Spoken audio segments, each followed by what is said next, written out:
I'm doing. Yourself? Good, good. You can have that if you want. I'm good, thank you. Okay.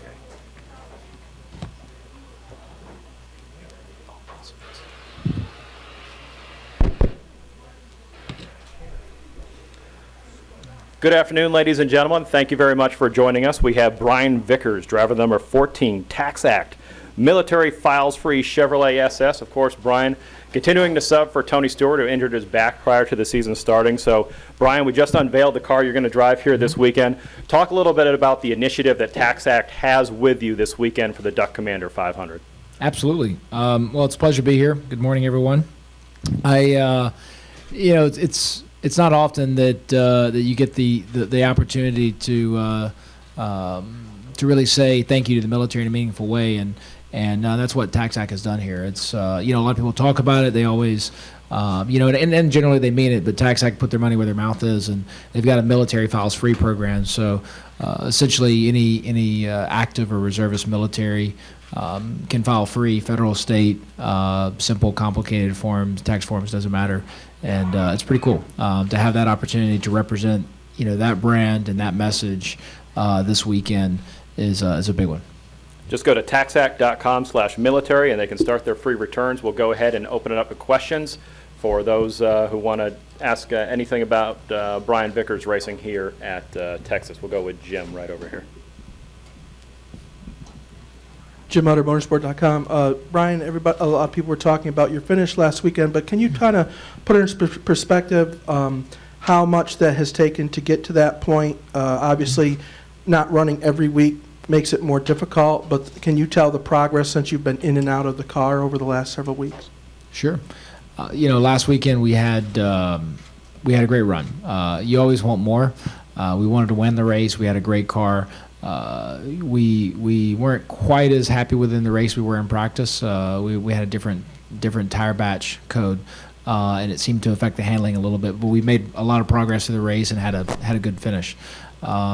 It is a challenge, not being in the car every week. Although it is kind of nice at the same time. It's certainly an added challenge. But as you guys know, I mean everyone in this room pretty much is on the circuit, and they understand the grind, of the length of our sport season. But I would, the last 3 weeks I think have been great working with Mike kind of continually and the whole team, and really building the momentum we need to put a car in victory lane. And I feel like we've done that in the last few weeks, and Martinsville showed that.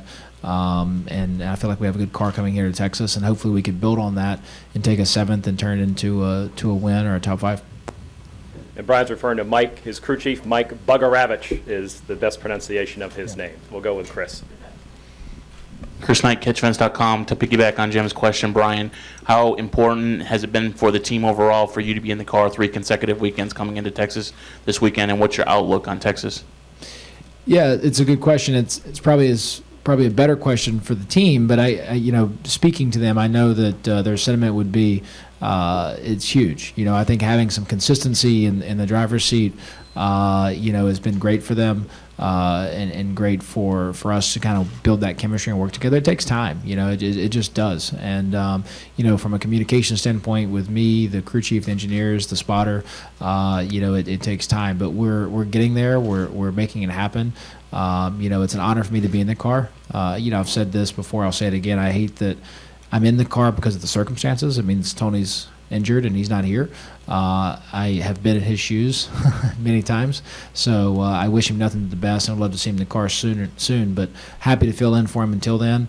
And I think the more times we're together, the more times we're in this car, the better it'll get. Right over here.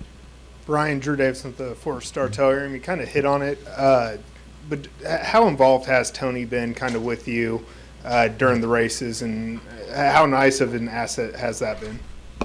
It's been a great asset. Tony's been, great to work with. Tony and I have always had a mutual respect and always got along. He's been great to work with me. Well, I wouldn't say we always got along, but we've by and large almost always got along outside of the race car.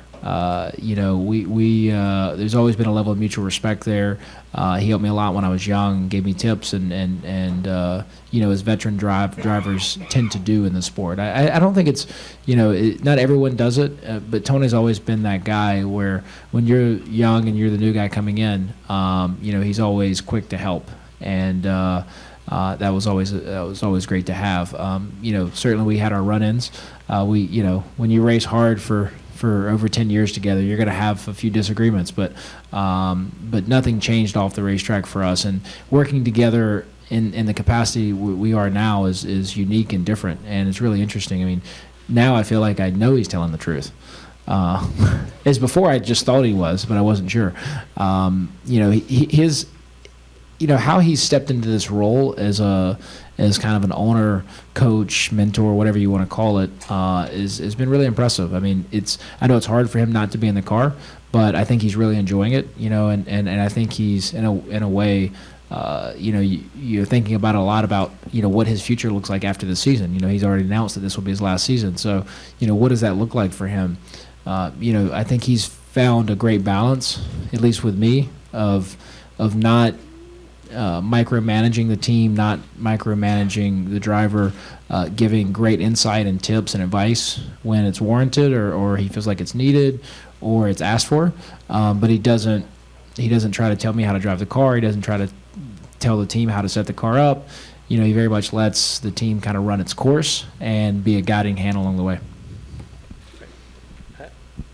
Matt Weaver, Racer.com. I know your focus right now and somewhat for the immediate future is on the NASCAR side, Stewart Haas, but you were linked to an Indy 500 ride, which met Peterson. How close was that, or is that something that you would even like to do?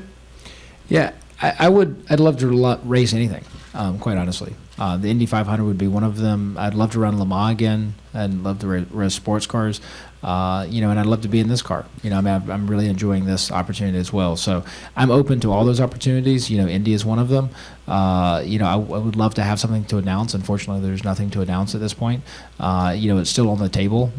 It's not done, but it's not off the table yet either. So we'll continue exploring that, and if it happens, great, and if not, move on to the next opportunity and maybe next year. Any other questions? All right, ladies and gentlemen, thank you. Brian, thank you. Appreciate your time. Have a great race weekend, everyone. Thank you.